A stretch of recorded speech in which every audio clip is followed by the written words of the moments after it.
Rappel théorique. Un processus est une instance d'un programme en cours d'exécution.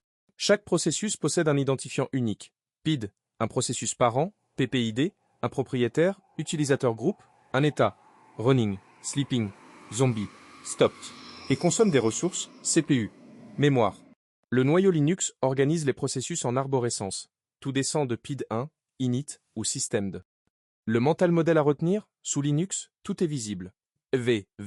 Vous pouvez inspecter en temps réel qui exécute quoi, avec quel droit et depuis quand. En sécurité, cette visibilité est cruciale pour détecter un processus suspect. Mineur de crypto, reverse shell, binaire lancé depuis /TMP. Les commandes clés, PS fournit un instantané, snapshot, des processus. PSOList, tous les processus de tous les utilisateurs avec propriétaire, % CPU, % mem et commande complète. PSF donne une vue orientée hiérarchie, PPID visible. Top et Hop offrent une vue dynamique et interactive. pgrep et PIDOF retrouvent des PID par nom. Pstri affiche l'arborescence. Erreur fréquente.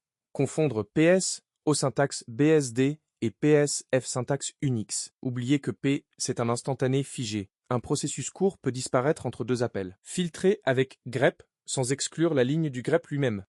Mini-exemple. Pour trouver tous les processus liés à SSH trié par consommation mémoire. PS au sort égale pour 100 mem.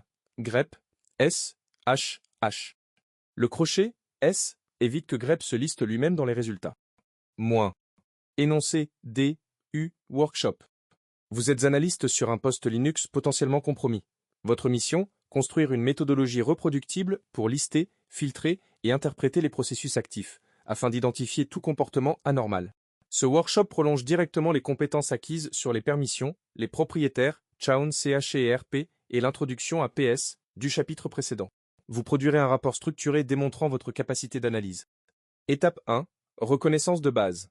Sur votre machine Linux, VM, conteneur ou WSL, exécutez PSOS et PSF.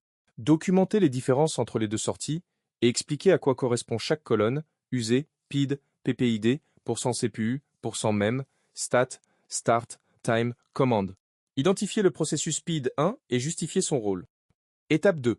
Filtrage ciblé. Rédigez au moins 5 commandes de filtrage répondant chacune à un besoin de sécurité précis. Listez les processus d'un utilisateur donné, trier par consommation CPU décroissante, isoler les processus dont le time dépasse un seuil. Retrouvez le PID d'un service par son nom et affichez l'arborescence complète avec pstrip. Pour chaque commande, notez la sortie et interprétez-la. Étape 3. Analyse dynamique. Lancez top, puis hatch-top, installez-le si nécessaire. Identifiez comment trier interactivement par mémoire, filtrer par utilisateur et repérer un processus zombie. Générez volontairement une charge, par exemple, yes, supérieure à /dev_nul et ou stress si disponible, et observez son impact en temps réel avant de le terminer proprement.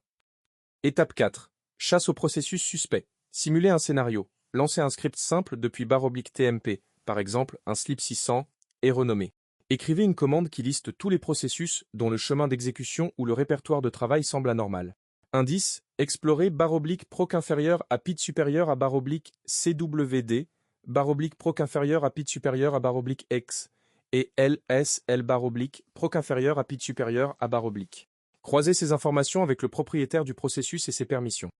Étape 5. Synthèse. Rédigez un rapport, format Marcode ou texte, contenant votre tableau de correspondance des colonnes, vos commandes de filtrage commentées, votre méthodologie de détection d'un processus suspect, et une checklist réutilisable de 8 à 10 commandes pour un audit rapide des processus. Ce rapport constitue votre livrable principal.